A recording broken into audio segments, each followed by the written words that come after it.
नमस्कार दोस्तों, मैं आपका दोस्त आशीष मिश्रा और आप देख रहे हैं रील पुराण।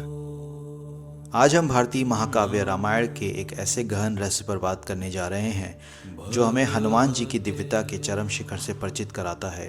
वीडियो में आगे बढ़ने से पहले चैनल को सब्सक्राइब करना ना भूलें और इंस्टाग्राम आईडी को भी फॉलो करें, क्योंकि यहाँ पे मिलेगा आपको अनसुनी कहानियों का भरपूर खजाना।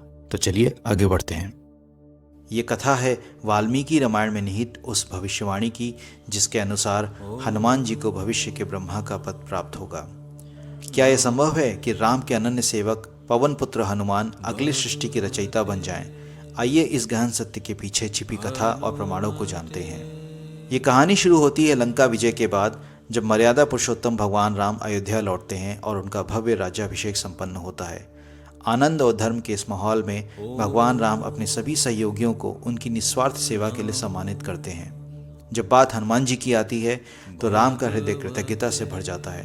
हनुमान जी ने जो कार्य किए थे, सीता की खोज, संजीवनी लाना, पूरी सेना को प्रेरणा देना, वह असाधारण था। वाल्मीकि रामायण के युद्ध कांड, जिसे लंका कांड भी कहते हैं, सर्ग 128 के श्लोक संख्या 73 में भगवान राम अपने प्रिय भक्त को संबोधित करते हुए कहते हैं, एको हासी महाबाहो गुणे सर्वे समन्विता त्वया कृतमिदं कार्यम मया नान्येन किंचित।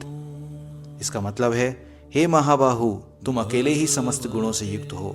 यह जो महान कार्य तुमने किया है वह मेरे लिए किसी और ने नहीं किया है।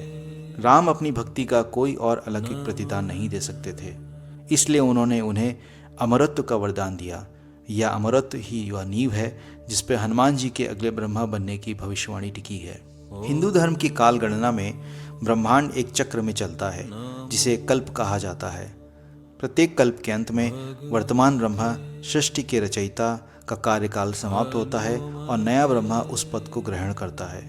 विभिन्न पुराणों जैसे भविष्य पुराण और स्कंद पुराण में यह स्पष्ट उल्लेख है कि वही आत्मा इस सर्वोच्च पद को प्राप्त करती है जिसने किसी कल्प में उत्कृष्टतम धर्म, ज्ञान और निस्वार्थ भक्ति का प्रदर्शन किया हो।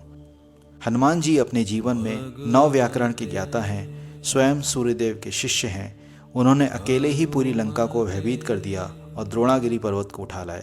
उनकी भक्ति में सेवा भाव और समर्पण चरम पर है। ये सभी गुण उन्हें एक उच्च आध्यात्मिक सत्ता के रूप में स्थापित करते हैं, जो न केवल अमर हैं बल्कि अगले कल्प में सृष्टि की रचना करने की क्षमता भी रखते हैं।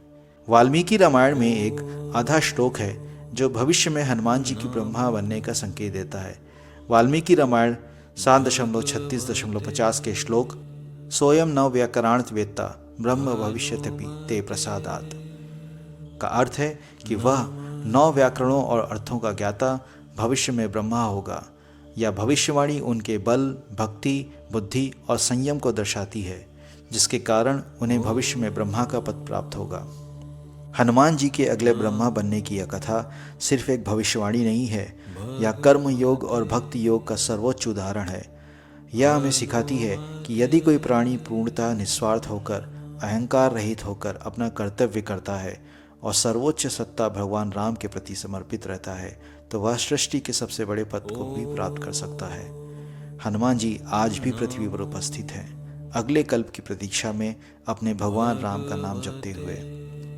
तो दोस्तों, इस अद्भुत सत्य को अपने जीवन में उतारें और हनुमान जी के गुणों को आत्मसात करने का प्रयास करें। ऐसी ही ज्ञानवर्धक कहानियों और तथ्यों के लिए रील पुराण को सब्सक्राइब करना ना भूलें।